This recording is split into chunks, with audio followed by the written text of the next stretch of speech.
सारे बच्चे कहते हैं सर मेरा मैथ्स वीक है। पहली बात तो हम इतना मन से पढ़ा, यदि हिंदी कमजोर है बेटा, हिंदी वैसे जिसकी कमजोर है वो उसकी कमी से कमजोर है। हिंदी ऐसी चीज है, अगर आपने दो सटीक रणनीति की अगर मैं बात करूं तो यदि मैथ्स आपका वीक है बेटा, सटीक रणनीति और सुन लीजिए, अब ये मेरे विचार हैं आप लोगों के लिए। बहुत सारे बच्चे कहते हैं सर मेरा मैथ्स वीक है। पहली बात तो हम इतना मन से पढ़ा रहे हैं, आपका मैथ्स अब तक वीक क्यों रहा? इतने अच्छे अच्छे आपको हम पसंद नहीं, हमारी शकल पसंद नहीं है, तो यूट्यूब पर और बहुत अच्छे अच्छे मलूक शहजादे टीचर हैं, आप उनसे क्लास ले लो, है ना बच्चों। तो कुल मिलाकर के बच्चों आपसे बस मैं ये कहना चाहता हूं, अगर आपको मैथ सीखना है ना तो बहुत सारा बच्चा ऐसे कह देगा, पता है बच्चा क्यों कंफ्यूज होता है? वो होता है कि यार मैं तो आर एस अग्रवाल से पढ़ रहा हूँ, दूसरा आके अरे आजकल आर एस अग्रवाल से थोड़ी ना कोई भी सवाल आता है, वो तो बहुत पुरानी बात होगी, आजकल तो अपडेटेड क्वेश्चन आते हैं। उसका दिमाग खराब, यार मैं तो बेकार मेहनत कर रहा हूँ। बेटा मैं आपसे कहता हूँ आज याद रखना, अगर आपका मैथ्स वीक है ना, मैथ्स की क्लास लो जिस भी टीचर की आपको पसंद आ रही है, जिसका आपको समझ में आ रहा है। ये मत सोचो कि ये टीचर बेसिक पढ़ा रहा है, ये हाई पढ़ा रहा है, ये मीडियम पढ़ा रहा है, उससे कभी कुछ नहीं होता। बस ये समझो मेरा इस टीचर की समझ में एक एक चीज आ रही है तो मेरे को मैथ समझ में आ रहा है। फिर दूसरा काम आता है बुक कौन सी चूज करें। बुक वो चूज करो मार्केट से जो सबसे पतली हो और जिसके अधिकतर क्वेश्चंस को आप कर पाओ, सबसे आसान क्वेश्चन जिसमें दिए हो। अगर आपका मैथ्स वीक है, याद रखना मेरी बात, आप मैथ सीख जाओगे, लेकिन अगर आप पहली बार में ऐसी मोटी किताब ढूंढ लाऊं इससे तो क्वेश्चन ही बाहर नहीं जाते बेटा। आप 2-4 चैप्टर, एक आध पेज करते ही थक के बंद करके रह जाओ, मेरा तो वीक है। फिर जो कहो मेरा तो वीक है, दूसरी जगह और चिल्लाओगे मेरा मैथ्स वीक है, मैं क्या करूं जी? अरे करने का तरीका बताया था, आप बच्चों के चक्कर में आ गए। बच्चों को पता होता तो वो लग नहीं गए होते, वो यहां कमेंट थोड़ी कर रहे होते। खुद बताओ, ये सोचे करें बच्चों, ठीक है। यदि हिंदी का बेटा बता दिया मैथ्स का, टीचर सेलेक्ट करो, बुक आसान वाली सेलेक्ट करो, आप मैथ सीख जाओगे, ठीक है। आगे बात, यदि हिंदी कमजोर है बेटा, हिंदी वैसे जिसकी कमजोर है वो उसकी कमी से कमजोर है। हिंदी ऐसी चीज है, अगर आपने 2 महीने इसकी क्लास ले ली ना तो बेटा आपकी हिंदी वीक नहीं रहेगी, ये मेरी गारंटी है। चाहे आपने कभी हिंदी नहीं पढ़ी है, चाहे आप पूरे अंग्रेज हो, तब भी हिंदी कमजोर नहीं रहेगी, क्योंकि आप दिन रात हिंदी बोल तो रहे हो, ठीक है। तो आपको सबसे आसान सब्जेक्ट जो सबसे आसानी से समझ में आता है वो हिंदी है, क्योंकि इसकी वोकेबलरी हमें बिल्कुल नहीं रटनी पड़ती, बस पर्यायवाची पढ़ने पड़ते, बाकी सब तो लग जाते हैं, ठीक है। तो ग्रामर बड़ी सटीक है इसकी, हर चीज में तर्क है, वो एकदम से लग जाती है बच्चों, वो एकदम से क्लिक कर जाती है। मैं कहता हूं सुबह 9 बजे की अगर नवीन सर की क्लास भी आप लेते रहे ना, यूट्यूब पे फ्री ऑफ कॉस्ट क्लास है, वो है तो प्रैक्टिस सेट, लेकिन उसमें जो साइड बाय साइड की चीजें बताते जाते हैं ना, तो बेटा उसी से बहुत कुछ कवर हो जाता है, ठीक है। और साथ में अगर आपको बिल्कुल बेसिक से चैप्टर वाइज पढ़नी है और सिर्फ यूपी पुलिस के लिए, तो हमारी एक आजकल बुक भी आती है, तो उसमें सिर्फ यूपी पुलिस का मटेरियल रखा गया है, ठीक है। तो हिंदी की बुक आपको मिल जाएगी अगर आप चाहो तो। हिंदी वीक है तो बेटा ये काम करो, मैथ्स वीक का बता दिया। जीएस पढ़ने का मन नहीं करता, जीएस किसी की वीक नहीं होती, वीक उसकी होती है जिसका जीएस पढ़ने का मन नहीं करता, याद रखना ये बात। अगर जीएस आपने पढ़ने का मन ही नहीं कर रहा तो आपकी वीक रहेगी।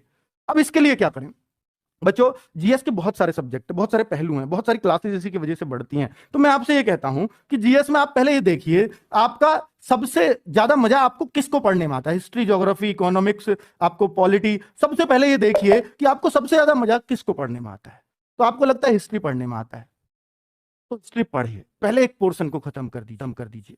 फिर उसके साथ देखिए, जब भी आप किसी टीचर की क्लास से पढ़ रहे हैं तो आपको साथ में बुक रखनी चाहिए, और उसमें देखो टीचर ने क्या क्या इसमें से पढ़ाया है, और चाहे उन्हीं लाइनों को अंडरलाइन कर लो उसमें से, ये मुझे पता चल गई, ये पता चल गई। जो नहीं पता चले उनको छोड़ दो, आपके टीचर ने नहीं पढ़ाई वो नहीं रहेंगे, छोड़ दो, कोई दिक्कत नहीं, नजर पड़ जाती है तुम्हारी, ठीक है। तो उस तरह से एक एक सब्जेक्ट के पीछे पढ़ना पड़ता है बच्चों, थोड़ा थोड़ा पढ़ जाओ बस। और मैं कहता हूं बच्चों, अगर आपको टीचर से भी नहीं पढ़ना, आपको बहुत शॉर्ट में पढ़ना है, तो हमारी येलो बुक आती है जीके की, अगर किसी ने पढ़ी हो तो बेटा आपको भी पता है कि एग्जाम में जितना किसी भी बुक से मिलता है उसका इतनी पतली बुक से मिल जाता है, और पतली बुक तो पढ़ी जा सकती है, कोई बड़ी बात नहीं, ठीक है। तो बेटा हिस्ट्री, ज्योग्राफी, इकोनॉमिक्स, पॉलिटी, सबको एक एक करके कवर करो, एक साथ कवर नहीं होती है ये। 1 से 1.5 घंटा, बहुत ज्यादा करो तो 1 से 2 घंटे आप जीएस के लिए दोगे ना दिन में निकाल के, लेकिन रेगुलर बेसिस पे एकांत में सेल्फ स्टडी में, तो आपका जीएस मजबूत हो जाएगा 2 घंटे पढ़ने से भी, ठीक है।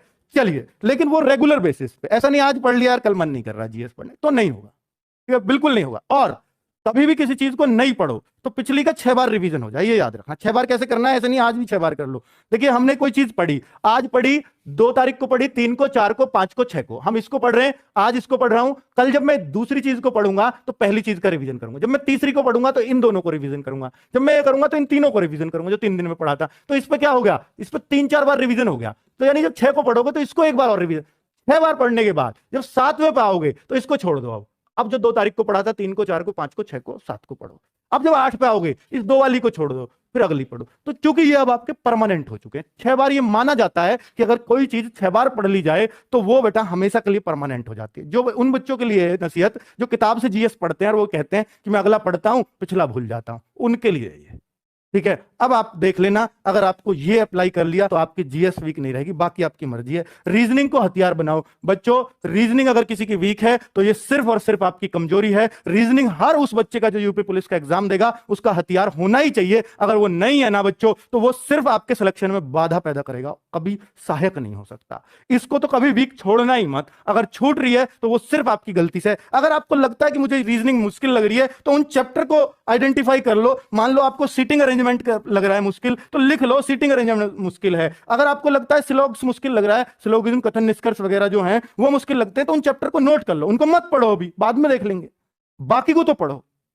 जो आपको वीक लग रहा है उसको छोड़ दो, उसको तसल्ली से पढ़ूंगा किसी टीचर से। बाकी का अच्छे से पढ़ो और मॉक टेस्ट में अपनी गलतियों से सीखो कि जब मुझ पे ये अच्छे से आता था रीजनिंग का ये क्वेश्चन, तो मेरा गलत क्यों हुआ, आगे कभी गलत नहीं करूंगा, ये प्रण लो, तो बेटा आपका सिलेक्शन होगा। आज मैंने इतनी लंबी बातें की है, मैं कभी नहीं करता कि आपके सिलेक्शन रूपी बातें थी, तो बच्चों मुझे करनी पड़ी। और मुझे उम्मीद है कि इस वीडियो से आपको बहुत मोटिवेशन अंदर से आएगा और आप बहुत सटीक अपना एनालिसिस कर पाओगे और बहुत कुछ आप अपनी पढ़ाई में सुधार कर पाओगे। और बच्चों निश्चित रूप से मेरा अंतिम उद्देश्य यही है कि आपका सिलेक्शन हो इस 26,382 की पोस्ट में। एक पोस्ट आपकी हो, वो नहीं चूकनी चाहिए आपसे, चाहे कुछ भी हमसे कितनी जान लगवा लो, खुद कितनी जान लगा लो, पर बेटा ये मौका हाथ से मत जाने देना। क्योंकि बच्चों सबसे ज्यादा प्राउड फील आपके माँ बाप को आपकी सफलता पर होता है। क्योंकि मेरे लिए तो तुम नहीं लगे, दूसरा बच्चा लग जाएगा, दूसरा नहीं तीसरा लग जाएगा, क्योंकि गवर्नमेंट खाली तो लेके नहीं जाएगी पद, और सब पढ़े हुए तो लगेंगे हमारे, है ना बच्चों। तुम नहीं लगे, ये लग गया, मुझ पे क्या फर्क पड़ता है, मुझे तो दिख रहा है, मेरे तो सारे बच्चे लगे